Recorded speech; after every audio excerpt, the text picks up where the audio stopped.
প্রচণ্ড রোদ, খরতাপ আর চারদিকে খা খা শূন্যতা। গ্রীষ্ম মানেই কি তবে শুধুই রুক্ষতা? না, এই ঋতুই যে প্রকৃতির সবচেয়ে বড় রঙের উৎসব, এক জীবন্ত ক্যানভাস। যখন চারপাশ ক্লান্ত, তখনই শহরের ধূসরতা ভেঙে আগুন রাঙা পাপড়িতে জেগে ওঠে কৃষ্ণচূড়া। যেন কবির কণ্ঠের সেই চেনা সুর মনে করিয়ে দিয়ে প্রকৃতি নিজেই গেয়ে ওঠে, কৃষ্ণচূড়ার রাঙা মঞ্জরি কর্ণে আমি ভুবন ফোলাতে আসি গন্ধে ও বর্ণে। কৃষ্ণচূড়ার সেই চঞ্চল রূপের বিপরীতে শান্ত স্নিগ্ধ এক বিকেল নিয়ে হাজির হয় জারুল। বেগুনি আর হালকা বেগুনির ছোঁয়ায় এই নীরব সৌন্দর্যের প্রতীক প্রকৃতিতে এনে দেয় এক রাজকীয় আবহ। আর সোনালু, সে তো গ্রীষ্মের বুকে আছড়ে পড়া সোনার বৃষ্টি।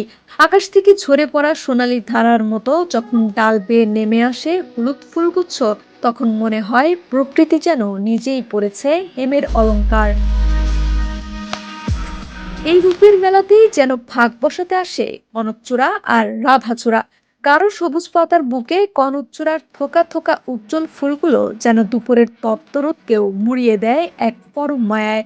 আর সাঁঝের বেলা বেলি বকুলের মিষ্টি সুবাস পরিণত হয় বাতাসের প্রাণবন্ত হাসিতে, যা শুধু মানুষের মনকেই ভোলায় না, এই রুক্ষ দিনের ফুলেরা আগলে রাখে হাজারো পাখি আর প্রজাপতির জীবন। তাই তপ্ত খরতাপের বুকেও গ্রীষ্মকে নিরস বলা দেয়। আগুনরাঙা কৃষ্ণচূড়া আর সোনালী সোনালুর মায়ায় রূপকথার বুকেও প্রকৃতির ঋতুকন্যা গ্রীষ্ম লিখে চলে এক অনন্য সৌন্দর্যের কবিতা। লাবণী আক্তার, বিপ্লবী বার্তা।